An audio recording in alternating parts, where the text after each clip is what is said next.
What is going on, Movie Meals? Movie Meals. Hey, we always come back. Mm-hmm. We always come back. You know it. We were on vacation. We filmed the last one. And then I went on a 10-day vacation. Kyle came up, saw me for a little bit, went home, left the old state of Pennsylvania, returned to Montana. Kyle came to visit me for a bit. It was nonstop moving and grooving. I mean, usually on vacation, I can even sneak in our movie club that we do, where a bunch of our buddies get together, watch a movie, get on Zoom, and chat about it. And I couldn't even do that. I've missed, I think, 3 or 4 in 4.5 years of doing this, and I had to miss it. Usually, I can sneak that in on vacation. Couldn't even sneak it in. So, did you even go to a movie theater at all? Did you see a movie? No, yeah. Usually on vacation, I'm the first one to be like, "Hey, I'll go to the theater on vacation. Sounds great." Deadpool Wolverine came out. Didn't get a chance to see it. I tried. Not for a lack of trying. I did try. Kyle and I saw Deadpool Wolverine late. We'll get into that here in just a second. First thing, Movie Meal patrons, Kimberly Cannon, if you want to join that'd be great. But I understand if you don't, because we're not consistent, so that's fair. Thank you to everybody. Like, subscribe, comment, share. We're still doing a giveaway. We're still doing that. It's been about 8,000 years, but I even got the hoodie right here. We're going to give one of these away free to a fan that comments, shares, likes, helps us around. This is still a great one. Still fresh, hasn't been worn. I missed the movie merch. No, that one's my personal version of the hoodie. We'll get them their own. That has been worn plenty of times. This one, you can tell, has been through the wash a few. Had this one for a long time. I thought this whole time it's been folded and placed nearby in case. That's why I can't ever find it, because I wear it all the time. Yeah. Okay. I thought there was two. No, two we'll get them a fresh pair. We'll ship it right to them from the site. So that does make sense. Yeah. So yeah, that's what we're here. We're gonna talk all spoilers on Deadpool Wolverine, and Kyle and I. Yeah, that you stole my line. You stole my line, just like Matt Damon did to Robin Williams. I said that off air. I was just about to say that. I was like, everybody else has spoiled it. I asked Kyle off air. I said, should we spoil Deadpool Wolverine? He's like, yeah, sure. And I said, well, everyone else has. God forbid we go into a movie blind. Even Disney spoiled their own dang movie, showing off. What did they do? The third trailer has X-23 in it. That's the big. So let's talk about it. All spoilers for Deadpool Wolverine this whole episode. We're just going to just say it now. So if you haven't seen Deadpool Wolverine, which it sounds like everybody and their mom has, it's making so much money. Remember 2-3 episodes ago, since we've been on a couple of nice breaks, last big conversation we had, movie theaters are dead. And ever since then, we were like, what if we wait? What if we don't say the entire industry dies after 2 bad weekends? What if, here's Kyle and I were the first to say, here's how, what if you hold out hope? And then Inside Out 2 came out. Banger. Deadpool Wolverine came out, makes a ton of money. Look at all that. So, but yeah, Deadpool Wolverine. Yeah, they had Daphne in the trailer for X-23. Oh, okay. I had heard about the Johnny Storm one. But that's been kind of rumored for a while, because even Chris Evans was asked about it like a year and a half ago. He said, hey, they're filming Deadpool Wolverine. Would you come back for any of those movies as the Human Torch? And he was like, yeah, I'd play the Human Torch in a heartbeat. It's like, I'm not Cap, a different story, but I'd play Johnny pretty quick. So I knew about that. Okay. The spoilers I didn't, or what spoilers did you know? Let's just do the ones we knew. Which ones did you get ruined for you going in? I got Blade and Elektra ruined for me at work. And then online, I got Cavill and Gambit ruined. Oh, wow. So, yeah, you got hit harder than I did even. Yeah. I did not know about Cavill. I think I heard it was a rumor, but I blocked that from my memory. There was tricklings that Cavill met up with Marvel about something. So it was probably for that, I would think. I mean, I guess, yeah. Must have been ago. That's what it was. I didn't know about I had heard the Blade was in the movie, but I was very confident because they were putting out so heavy that Ryan and Wesley hate each other that it would not be that Blade. So I was fairly confident I'd see Blade, but just in a different way. So when Wesley popped up, to me, that was a nice surprise. Elektra, I didn't know. And Channing Tatum, I didn't know. And that made me happy, because we've been talking about it since, he has been trying to get a Gambit appearance somewhere since we started this dang channel. Like, he's been trying for over a decade to get that done. Before Disney bought that part of Marvel and Fox and all that stuff. Yeah, well, he was supposed to play Gambit, and he was supposed to be. He had Taylor Kitsch's role. He was that. Paramount said, "Heck no, you're our GI Joe," and he was like, "I don't want to do this movie. This movie's going to be bad." It was. Granted, so was Origins. Sure. And then he was supposed to have his own movie. Then the merger happened, and nothing happened. So I thought that was cool because to me that was very much, that's Tom playing Spider-Man. That's a childhood dream. Was hyped to do it. He's been wanting to do it. He has talked to Sensei. He got depressed when he couldn't do it. Like, he really, really wanted to play Gambit, and it was a little goofier. He pulled out his comedy chops, which he's kind of turned into more of a comedic actor. But I liked Gambit. He was one of my favorite parts of the movie. He was pretty funny. His Cajun accent was great, I thought. So I enjoyed those. I liked the Ben Affleck joke where it was like Daredevil, and she's like, "No, we don't need to talk about it." I thought that was a funny joke. A lot of their humor in that scene. It was me and two other old guys laughing because we're the only two people in the theater that knew that. Yeah, who actually watched Elektra? I have never seen Elektra, but I knew about it. Mm-hmm. Right. I got the jokes. I mean, that was just a Ben Affleck divorce joke, the one I was referring to, which was I did like the divorce joke too. Man, they really hit on Hugh too. They're like, they're making fun of his divorce in this. Oh, did they miss that? Yeah, he said he's put on weight since the divorce was the joke, and that hit me because this divorce is within the first couple of years or whatever. But I liked the movie. I had a really good time with it. I mean, I thought it was fairly funny. I watched all 3 Deadpools in 48 hours, so which ended up being nice because I ended up having more time to do that. So I got a nice, fresh reminder of the Deadpool franchise. I think it's ended up being one of the better Marvel trilogies. I know you probably disagree a little bit on that, but I think they do a pretty good job.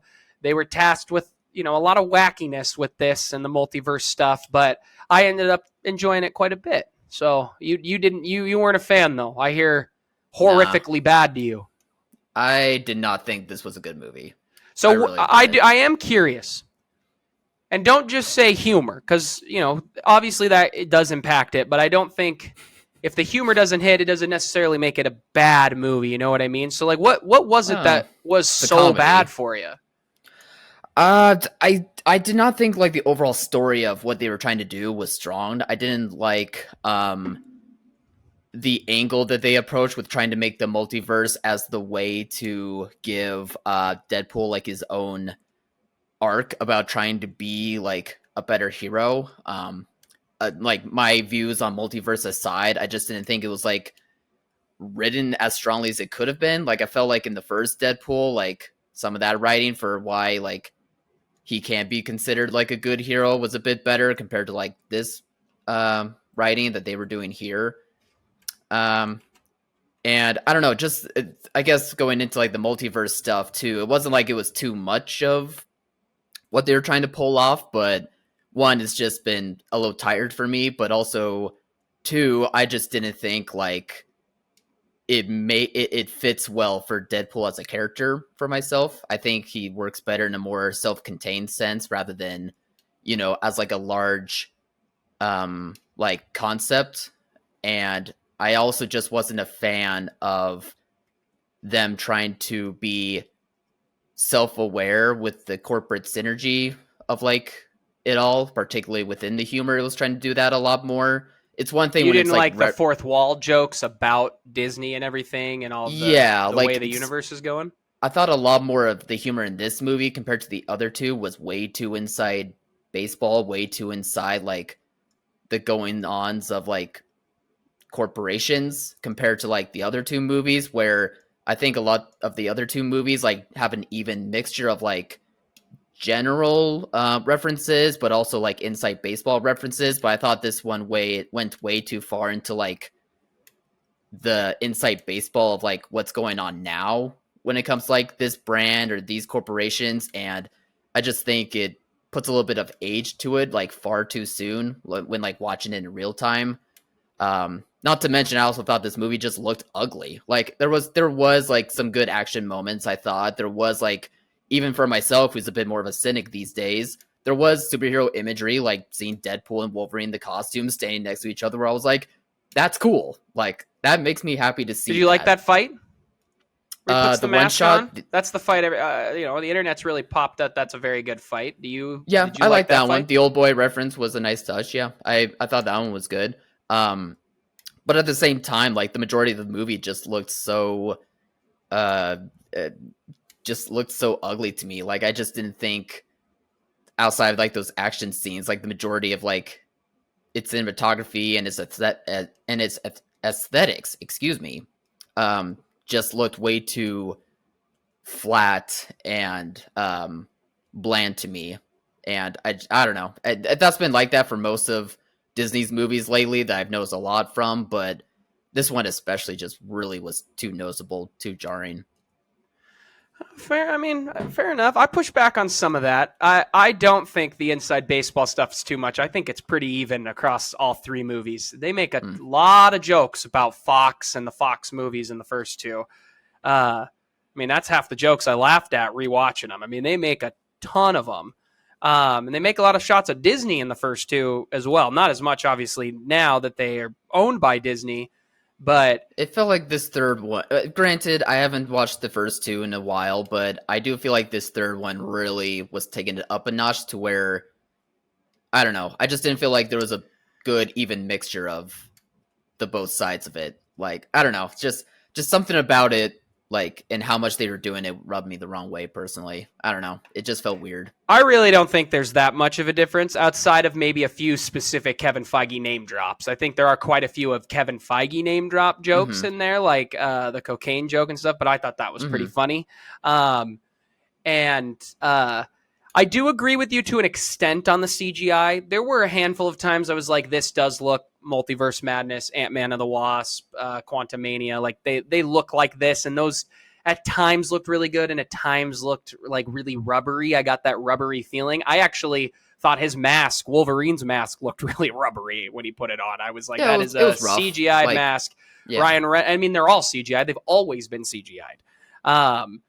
For the most part, or usually the mask is and the eyes aren't usually, but depends. But I only had that a few times. I do agree. I think this story is okay. I think the second Deadpool story is also okay. And I think the first one is the best because it's the simplest. It's an origin story.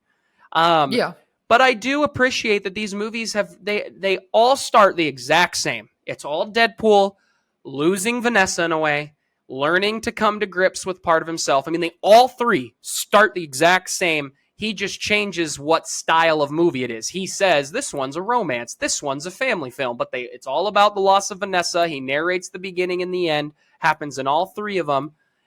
Which is an odd choice. Don't you think that's a bit of an odd choice, though, to keep rehashing, like, the same thing? Like, at this point with the third one, I was almost shocked that she left him. I was like, really? I was After too. all this, the Vanessa pulling stuff. That? The Vanessa stuff's probably my biggest complaint, especially after watching the first two, because they do a very good job of really making it feel like their chemistry hits. Like they do a really good job of making his one. And in reality, in the first, I'd argue in both, but the second movie, when he calls it a family movie, and I felt watching it. It is partially the story of Deadpool trying to get back and learn to, his loss, and then he cheats the system with the time, and he goes back and saves Vanessa anyway. But really, at the end of the day, while he's learning to be a family, he teaches Cable what it means to have a family and what that means. And so Cable ends up changing his mind.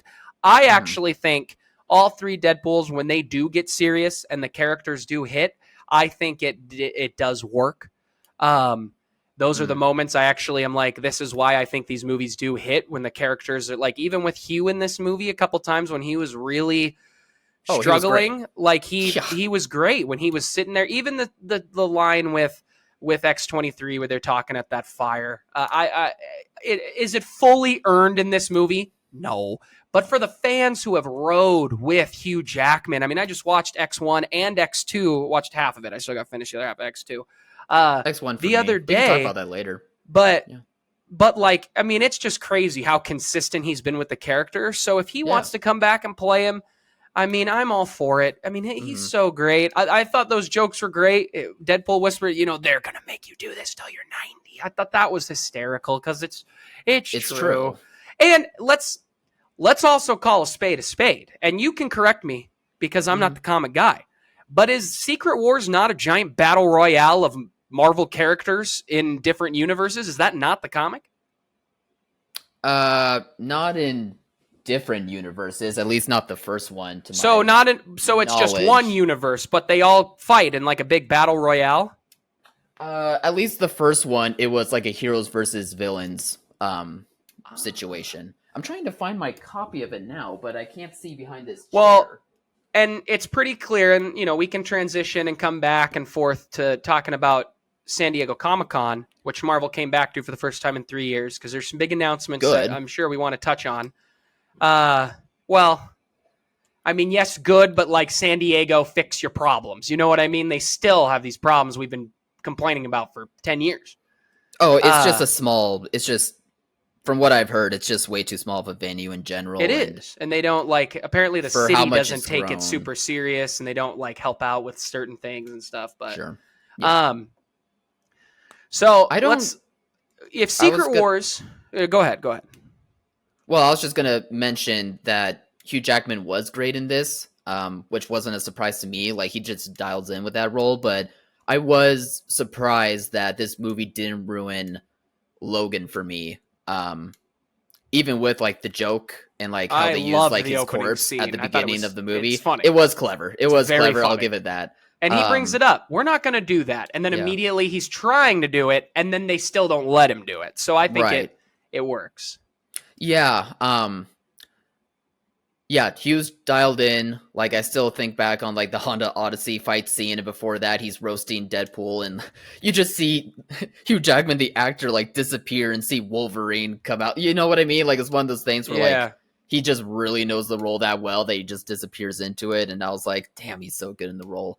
I mean, I think Ryan is also great as Deadpool. They're both very good at the roles they have. Yeah. So even my criticisms of the movie aside, like, he has always been good at that role. He just fits it so well. I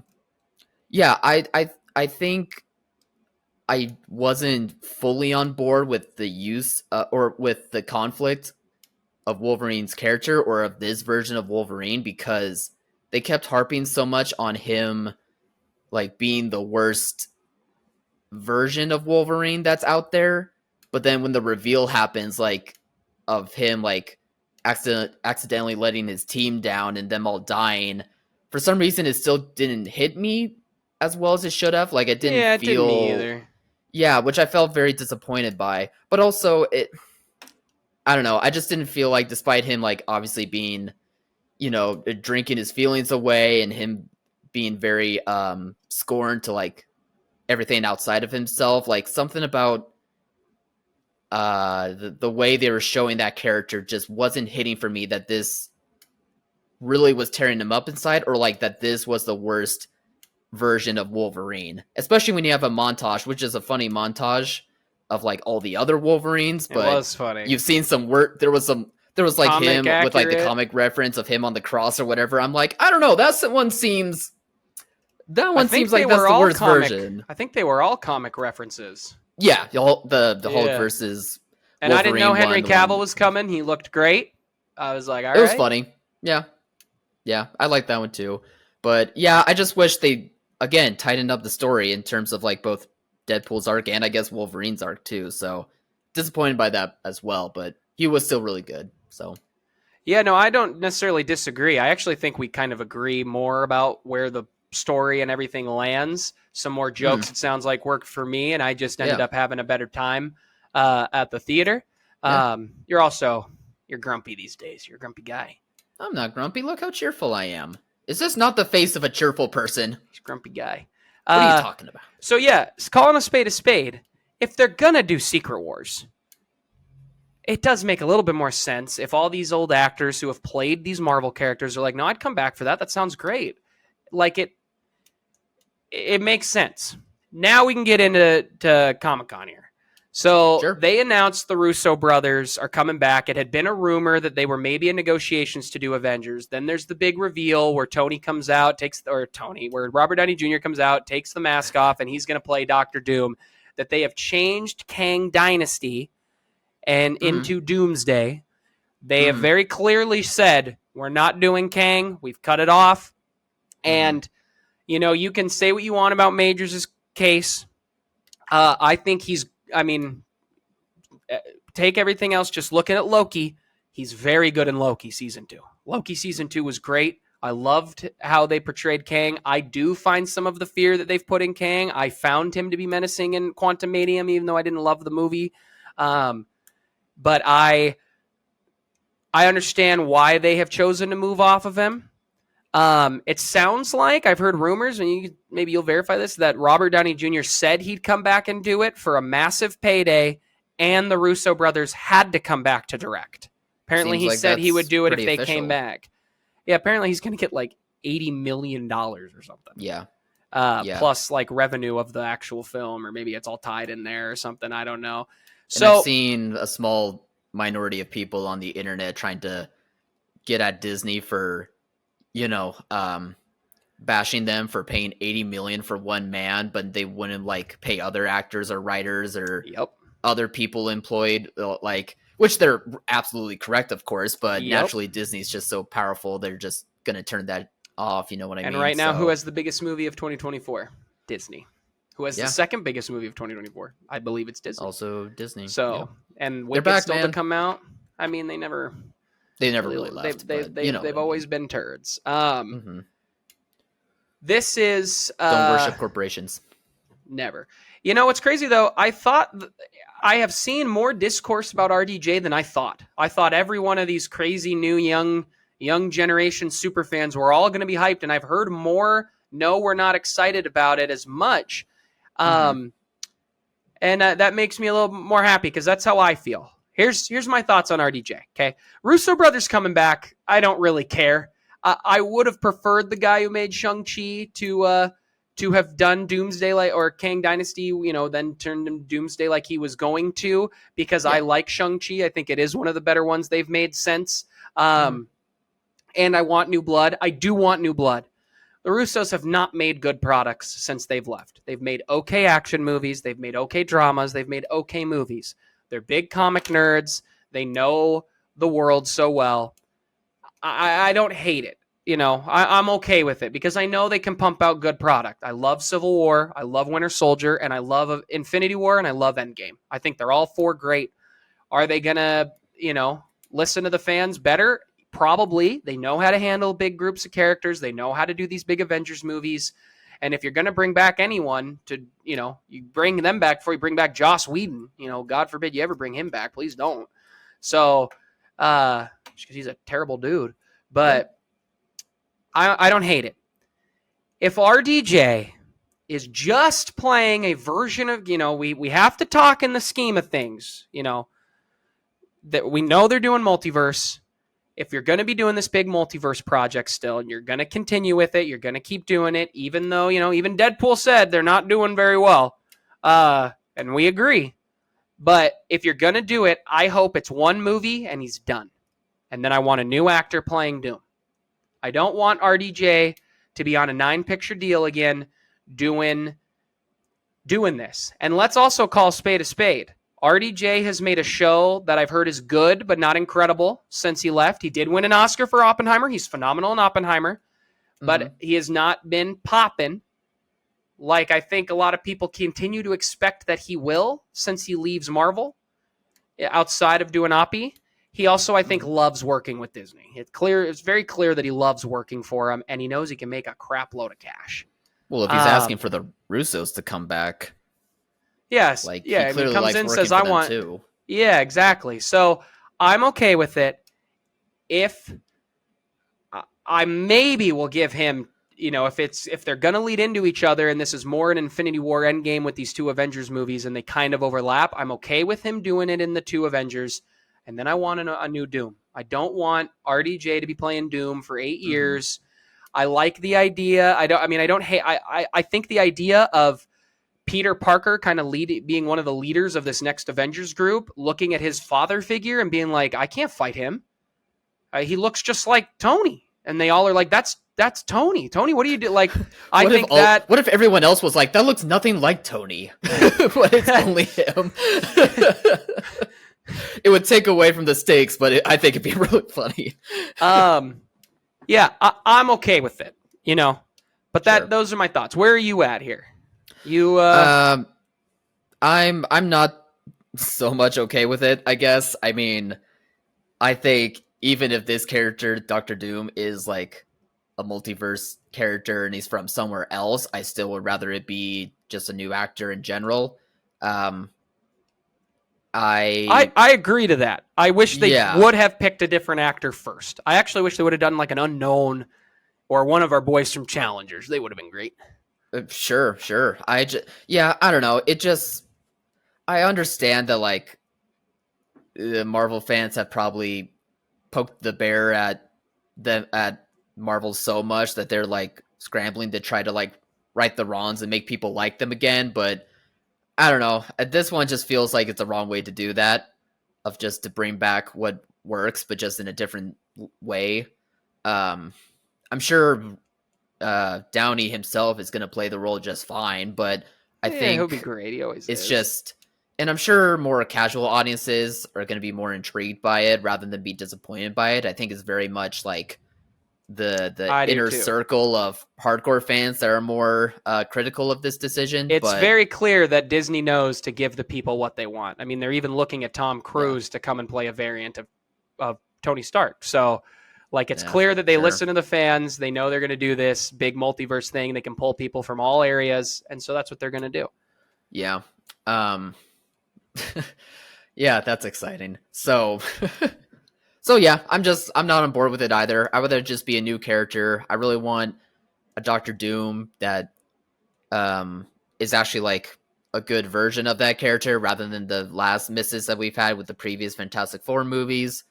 Not that I think Downey isn't going to give a good performance, but I just rather it be just a new actor that does the role well, but it's not like bringing back something that works and just trying to try something new. But, then again, I'm saying that they should try something new while they're going to be bringing back probably Wolverine again, probably Hugh Jackman for Secret Wars. I heard a rumor that Hughes said he would come back for Secret Wars on a condition that Toby came back and played Spider-Man and that RDJ came back. I believe it was RDJ. It might have been somebody else, but he said he wants the OGs. If we're all going to get together, let's all get together. Yeah. Okay. But, I mean, I don't disagree with you that I wish they would go in kind of a newer, fresher direction in a way. Yeah. It's hard to do that, and we know they're not. Like, that's a pipe dream at this point. We know they're not doing that. Yeah. They're going to continue to do this because it's making a buttload of money and the fans want to do it. So I just hope they make a good product. I liked Deadpool and Wolverine more than Kyle did, but I haven't been in love with everything they're doing. I'm very nervous for Falcon Winter Soldier. The amount of rewrites and reshoots and redones they've done on that movie and then dropping it in February. All this stuff is...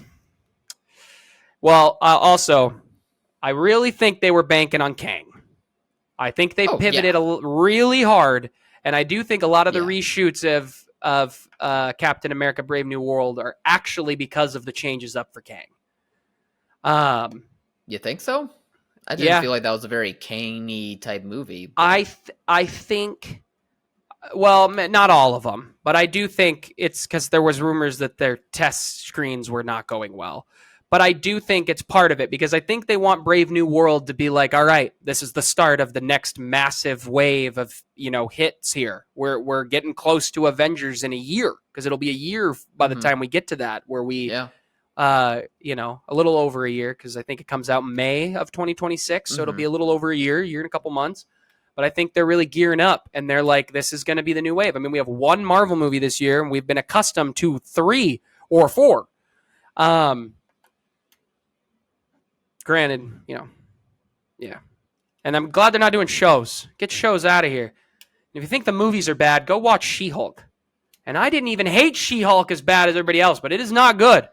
it's so average that the uproar over it was hilarious. Like, I don't know what people were expecting, really. Like, I wish it She-Hulk was makes better, Deadpool but Wolverine look like an Oscar like it makes it look like it's like talking about Citizen Kane and She-Hulk. Like that's well, legitimately the difference. And I love Tatiana Maslany. I'd love to see her come back and do it, do it better, but get another opportunity because she's a phenomenal actress. But yeah, so it sounds like they're going to get everybody together. They're going to have one big doomsday battle. It'll probably lead into him being like, the movie will probably literally Doomsday will probably end with him pulling a ton of people into a giant arena. And then it's going to be like, and now you all have to fight. And I'm going to watch. And then it'll be cut, and that'll be the next movie. Yeah, probably that. I don't know. Maybe I still just live in the early 2000s where I'm just so used to superhero stuff being separate from each other that I'm just not used to like this new normal of like all these past and present characters like coming together for one thing. Like, I don't know. I just don't understand the excitement over it myself. You know what I mean? Like, yeah, I mean, like it gives you, it's like an adrenaline rush, like in the moment, sure, but I don't know. Outside of that, I'm like, was it that exciting? I don't know. If you want to see the character again, just go rewatch the movie. Well, why don't we go rewatch the trailer reaction to Civil War? We'll see how hyped you get when Spider-Man jumped on that scene for the first time. You could have just gone to rewatch the movie, Kyle. You could have just gone to rewatch the movie. I get it. It's a new Spider-Man. Yeah. I get what you're saying, but yeah, similar energy here. I mean, I don't disagree. I think it is cool to go to some of these old people and be like, hey, we want you to come back, play a character. We want to try and do this right for you. We want to do it again. And, up until Endgame, the Marvel putting out bad content was not happening very much. Their bad stuff was only a handful, and then it was arguments of what people just didn't like. Like, that was it. Yeah. So now we're seeing truly some not great products. Yeah. And they are having a hard time figuring out what their story is. Your story got grander. It's harder to handle. But, but let's call another spade a spade, why don't we? I heard, Eternals, garbage. This is garbage. This is so bad. It is by far the most different movie they've made. Yeah. And I always liked Eternals. I liked it because it was different. It was a little more mature. It was a little, it told an origin story in a different way. It didn't have to connect to everything, and it wasn't the end of the world. To be operatic, for sure. And everybody, as soon as it came out, complained. No wonder they started doing other stuff.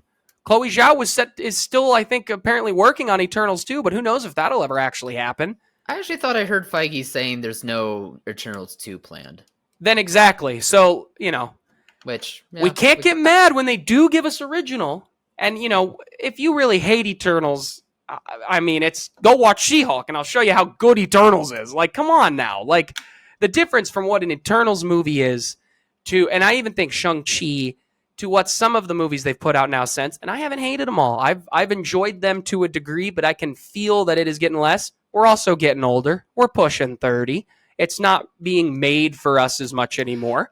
I think there that's is part like of it. I will admit, like, I think part of it for me is that I am getting older now, so it doesn't quite hit for me the same way as I'm having comics behind me, whatever. But I think for myself, I do feel that like part of it is quality, but another part of it is that I'm just aging out of, a Marvel movie now. And I think others who are also aging out are having a hard time grasping that. Like, I especially feel that with Star Wars. I think, while some, of those fans are also just misogynistic and racist and, all of the above of those things. But I do think a part of it is them admitting, like, oh, this isn't really for me anymore. And there's like an also hasn't been for a while for some people. It hasn't been for a while. So I think that's happening with Marvel too. At least I know it is for myself, but I always try to think of, Kyle and I used to watch Collider or AMC Movie Talk a ton back in the day. I always try to view it as memories. John Schnepp used to, RIP to the GOAT there. But, watching him as a young up and coming, and he was, mean, he was in his late 40s or early 50s, I believe, at the time when we were watching him and stuff. And he was always like, I just love, like, I feel like a kid. I go in and I literally don't care how whack it gets because I'm just having fun. I'm starting, I think, to just get to that spot where, like, there's some things I don't forgive. There's some things I do forgive, but I just am trying to have fun, especially if you're talking Star Wars. With Star Wars, I just try to let the 7-year-old in me still have a sparkle of life for a moment and just enjoy it and watch. I watched episode 2 last night, and boy, is the CGI in episode 2 worse than episode 1. It's wild. It's been a minute since I watched them. Really, though, I was saying this, the CGI is very good, but it's also so bad. It's so weird because you look at it and there's scenes you're like, that looks really good. Obviously, they've remastered it a million times, but then there's certain scenes and it's like, it looks so good. It's so clearly not good. Like, it's so clearly that they're on a screen now. It's interesting. And low-key, Marvel's starting to get to that point these days with the volume and everything. But I get what you mean with the fans. We are just getting old. The Kyle that screamed, yes, when Ant-Man turned a giant in the theater, he's dead. Kyle killed him. Kyle beat him to a bloody pulp. He's like, grow up, you son of a gun.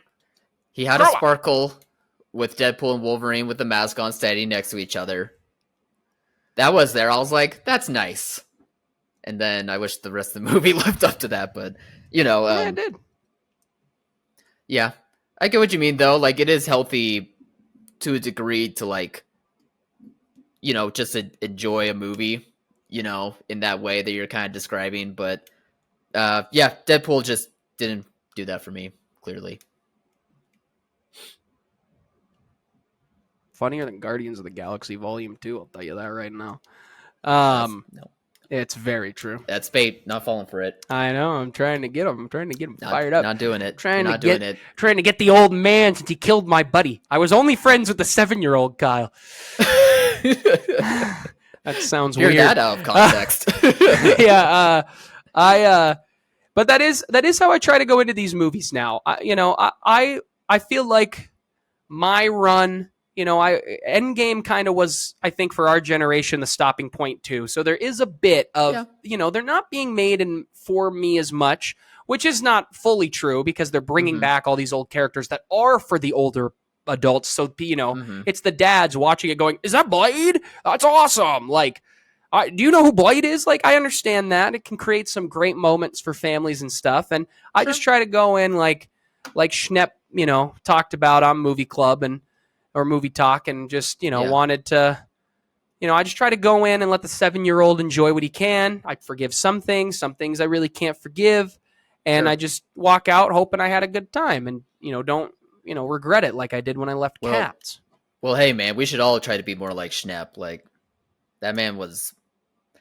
we never knew him, obviously, but he was just so cool. He was cool. He was cool. Very, very cool dude. One of the reasons we watched that show so much was just for him because he always... I loved his perspective on things. I really did. I just adored his perspective on things. Made a great documentary about Superman, the Superman movie with Nick Cage and Tim Burton that we watched. It was great. It was a great documentary. But funny enough, I had a coworker tell me that they have seen that documentary, and obviously this coworker would have no knowledge of who Schnepp is or like. But yeah, cool, he was telling me that he saw that documentary. I forget why. We were probably talking about like the new Superman movie, and like if we were excited for it or not. And then he mentioned the documentary, and I was like, hell yeah, that's cool. Anyway, I just wanted to bring that up. I used to skip episodes if Schnepp wasn't on. If it was, and I liked everybody on the shows all the time, but if it was, sometimes it was like, oh, I'm not loving the topics, and I don't. Some of the rosters were. There's no Schnepp. It depended on the time. But anyway, I liked Deadpool Wolverine. Well, guys, what did you think of Deadpool and Wolverine? What did you think? Do you think? I mean, clearly the majority love it. The common fans love Wolverine and Deadpool. Man. They really do. Kyle's just an old hater these days. He's just... I want my Westerns. He's become a cinephile. I've seen it coming for years. You've always rated movies, I think, the harshest, though. You always have kind of been a bit harsher. You've become a little bit more of a film savant. You've learned and understood filmmaking as you've gotten a little bit older over these last handful of years. So some of it's more nuanced. Some of it's just a little bit of doggy doo-doo, though. Let's just be straight. I have just been lately wanting to see more and learn more about filmmaking and the craft, and because I find it interesting. I find it fascinating that people can, put like moving pictures together to tell a story, and just the different ways of crafting and how like it evolved over time. Anyway, we don't need to get into all that, but yeah, we can get into whatever we want. I've been enjoying, watching more stuff, more different stuff. It's been fun. It's the best thing that came out of the small amount of time I was in film school. And by small, I mean, it took me, I was there for a couple of years, but the little bit, because all the basic classes were, here's how you make a movie in a very broad sense. And then as you would continue, you could kind of focus where your, if you were like, I would love to go to Hollywood to be an editor, you could take more intense editing classes and your movies will get more intense that you would make. But the basics of how you make a movie, how you design a shot, all that stuff, all those books and stuff I still have. Sometimes I'll bust them out for, if we're moving or something, flip through it again and look at everything. But that's the one thing that I take away from that experience that helped me, because it was like, all right, now I kind of understand how you actually make a movie now. I'm not just looking at it from a goofy angle. I feel like I have now studied film in a sense that now when I do watch film, I am continuing that study, which is helpful. And our movie clubs help too. We've watched a lot of incredible directors that either maybe we had seen one or two of their movies or, we hadn't gotten a chance to see. It's been on my list. Actually, my cousin sent me this yesterday. It's been on my list forever since I read the George Lucas biopic to go watch Seven Samurai, because I've never seen it. I have always wanted to. I just hadn't ever finally sat down to watch Akira Kurosawa's movies. I've wanted to for a long time. I just haven't had a real chance. And my cousin Kev sent me that they're remastering it and putting it in theaters on October 2nd or something. And I was like, I am going. It's 3.5 hours of awesome. I can't wait. We watched Ran. I've now since watched Hidden Fortress, and I can't think of. I'm losing my thoughts on the other one I watched. I'm just blanking. But I watched another one. His other famous ones. One of his other famous ones. I'd have to look it up. But we've been branching out. Yeah, Ran is incredible. Hidden Fortress is also amazing. Hidden Fortress, okay. My God, you should. Oh, definitely. Yeah.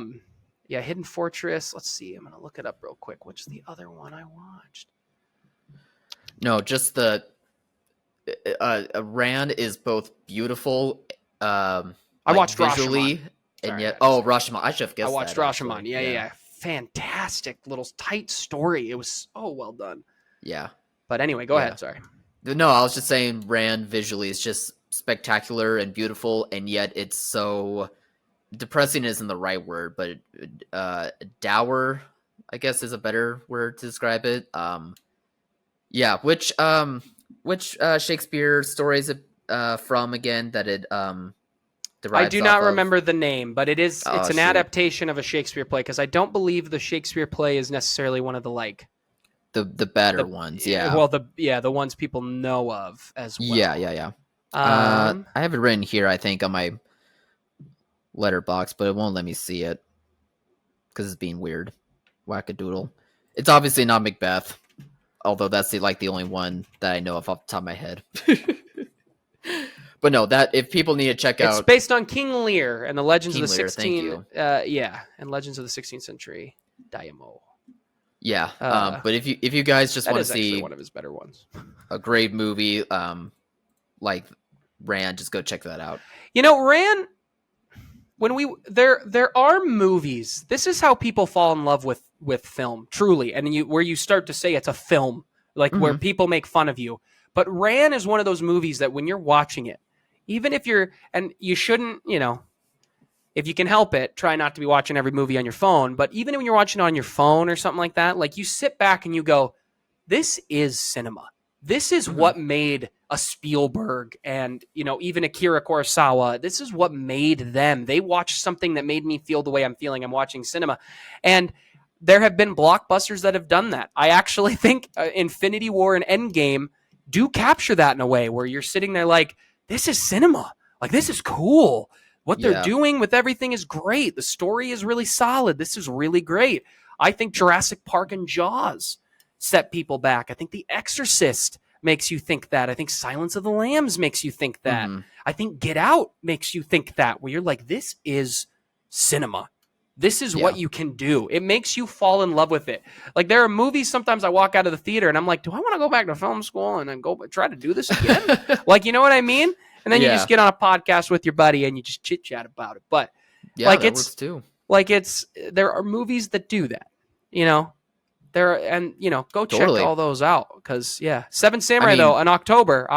If it hopefully will come this far, because I'm sure it'll be a limited release. I don't know if maybe it'll be a Fathom event and it'll really go wide in the whole country. But I'm gonna do whatever I can to go check it out, because I was gonna watch it on a plane. Talk about watching stuff on your phone. I was gonna watch it, I had it downloaded, but my flights were a little too short, and I was like, I watched Rashomon first, and never really got a chance to do it, or just kind of wasn't in the right mindset. And then when I was sent this, I was like, yeah, that's it. I could rather go see this in the theater and just go spend 3.5 hours of glory sitting down and watching. And then I want to watch Magnificent Seven.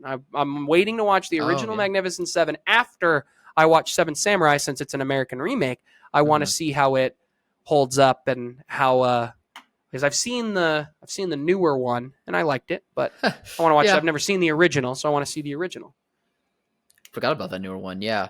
No, Alex, I know you've heard me talk about this like way too often now, but I finally watched the Sergio Leone Fistful of Dollars trilogy, and what we got out of the experience for Rand honestly got me out of like these 3 Westerns, which I think for people who are listening now, like, Westerns are exactly common, so they probably would be like, what, a Western made you feel like this is cinema, like that cliche thing. But they do. Those People movies are just you should go watch the original 310 to Yuma.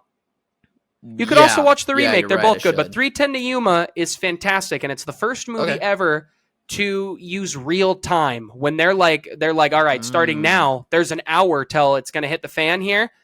As their clock is ticking, your clock is ticking, and the movie will end. So, and the events happen. No, the original 310 to Yuma I watched in high school for the first time. It's fantastic. That would be my Western recommendation next, and that's one of those movies. So the original True Grit, I think, can be considered up there as well. No, Western. I mean, Westerns. They created a generation of men for a reason. They were very popular. It brought people in. I mean, even Spielberg. Are who they are for a reason. I know, but like, you talk to Spielberg and Lucas, and they will mention Westerns. They won't just mention, different foreign films here. I mean, they will, but they will mention Westerns, American Westerns. I mean, they're pivotal in what they've done, and it's definitely the most dead genre we have today. R.I.P. Horizon. No, I really hope Horizon Chapter 2 gets a chance in theaters. Good luck. Look, I'm not saying it's great, but I found it entertaining. Like, I liked what he was doing with it. I might check it out when it's on VOD. Yeah, I'd recommend it. I don't know. I enjoyed it. What else have you been seeing? I watched A League of Their Own for the first time on a plane. Oh, okay. I'd never seen it. Trying to get a little Tom Hanks. Watched Philadelphia for the first time a few months ago. Been trying to hit some of those. You also haven't seen old Big films until recently. Yeah, I watched Big for Tom Hanks comedies. I did. I had seen a lot of clips. I mean, I knew some of the big scenes. Of course, everybody knows there's no crying in baseball. Like, everybody knows that. Iconic. But I really enjoyed it. I was like, I thought it was going to be a little more dated than it was. And I thought it was going to be less women empowerment than it was. I thought it did a good job. I mean, and there's some stuff that could be changed today, but I thought it did a good job. I thought it was a fun little movie. I watched that. Have you seen Money Pit with Tom Hanks? That one's funny. I refuse. Your suggestions belong in the toilet. No, I'm just kidding. Wow, I'll put it on. As Captain America would say to 7-year-old Kyle, I'll put it on the list. 7-year-old Kyle. Well, yeah. Put it on the list because. I've been watching that. Speaking of Westerns, watched Bone Tomahawk because my dad was like, that's one of the most brutal movies I've ever seen. It wasn't. But it was good. I did like it quite a bit, and it does have brutal scenes where I was like, I get where my dad's like, oh my gosh, that's intense. But when you watch Prisoners 3 times a year for to lift yourself up like I do, there's not much brutality that can be put out there. And then I watched X-Men. Was been watching X-Men. I watched the first one like yesterday too. Yeah, and I love Nightcrawler in the second. Not as strong of a start as I remembered when I was younger, but it was still good. Like for its time, like it hit really well. And I actually thought it had a great start. That's really funny. I remember watching it. This movie starts really well. I like that they don't just start with the X-Men. We start with Rogue, and we start with Logan, and it they kind of let things reveal as the movie goes on. That's fair. Yeah, and they do that in X2 as well, which I like. I think X2 just. It's very good. From what I remember, it takes everything up like a couple notches in the best way. Yeah, it does. Yeah. Did we talk about Long Legs, by the way? Have we done a video for Long Legs? Let's talk about that. Maybe I might have talked about Long Legs, I think, on the last pod because you hadn't seen it yet, but Long Legs is excellent. It's excellent. Oh, maybe you have. Yeah, I was late to Long Legs. Yeah, you hated it, right? The 7-year-old within you only comes out in the horror films, gets spooked, and then you don't like those. And then the 80-year-old comes out in the Marvel movies, and then you don't like those. But they both, for some reason, come out when you watch a Western, and the cowboy child and the cowboy old man, and you are like, yeah. The handshake. You're going full Montanan. Soon you're going to be reading up about World War II. God, don't do that. Don't make that. Anyway, I can't go that deep. You like Long Legs, right? Yes. Yeah, I liked it a lot. I haven't been scared by a movie in a little while, I feel. So I'm glad that this one was making my heart race more than I have in quite some time. Did you get the pit? Did you get the pit like I did? Like Remember the I sinking told you about feeling? that? Yeah. It wasn't. Yeah, it was small. It wasn't like all of a sudden I was just like, I can tell my heart's beating a little quicker. I'm a little uncomfortable. Yeah. That happened to me in Annihilation too. Great film.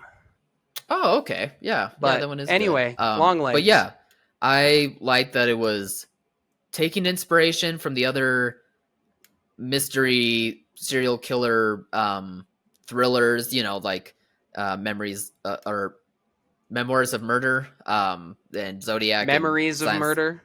Thank you. Yeah, I did a brain fart there. The biggest comparison it's gotten is Silence of the Lambs. Yeah, for sure. Which I disagree with, but in a sense. Yeah. I still think True Detective Season 1 is the closest to this style of movie because it just dips its toe into the paranormal. It lets the audience suffer the paranormal while the rest of the movie is detective work. Is in real world. I'm glad you brought that up. Yeah. Yeah. I'm glad you brought that up. Julie said the same thing when I told her that comparison. She's like, that works.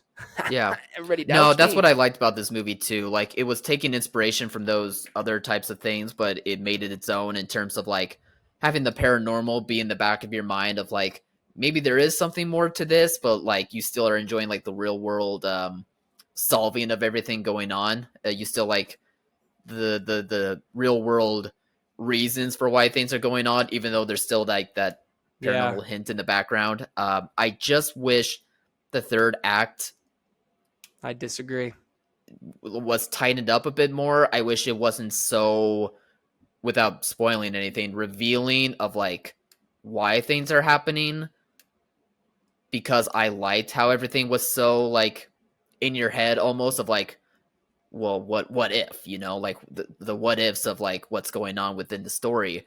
I feel like if it tightened up the third act a little bit more, we could have had like a real gem of like one of the best mysteries like on our hands. I think like one of the best like thrillers of that type. I think they set that third act up exactly how they should, and you have to notice things in the background the whole movie and the foreshadowing they do. I think, Kyle, you got to go again, which means it's a good movie. Go again. Go again. Take your 7-year-old self. Come on. I'll be happy to watch it again. I'll go with you. It is a very good movie, but I just, I'll definitely go with you. You can watch me freak out all over again. But yeah, I don't know. I just, at least to my knowledge, I felt like I was pretty caught up to speed on what was going on. But I don't know. I just felt like it revealed itself a bit too much. I would have liked it if it was a bit more hushed. I don't of like think not it knowing does everything. that at all. I think you need a nice little rewatch here, pal. Maybe. Might need to go again. Maybe. I will say before we wrap up here, my favorite Kyle story ever is because Kyle does get a little bit more spooked. I hope you know where I'm going. I'm going Christmas on this one. I don't know if I've told the story on air. I know I've told our friends. But Christmas. Okay. Our buddy Zach and I are home watching movies. It's around the Christmas holiday in our college house. And, we used to put Christmas lights up around the kind of the border of our roof inside. Mm-hmm. And my buddy Zach and I were like, let's watch Die Hard. Holiday season, you got us. So we're watching Die Hard. And the movie ended, and we were both like, hey, we're not super tired. It was like 11, maybe 10:30 at that time. And we were like, what do you want to watch? And we were just kind of scrolling, and Hereditary had popped up. And Zach was like, I hadn't seen Hereditary yet. I really wanted to. And I was like, sounds like that might be the greatest Christmas duo we've ever had.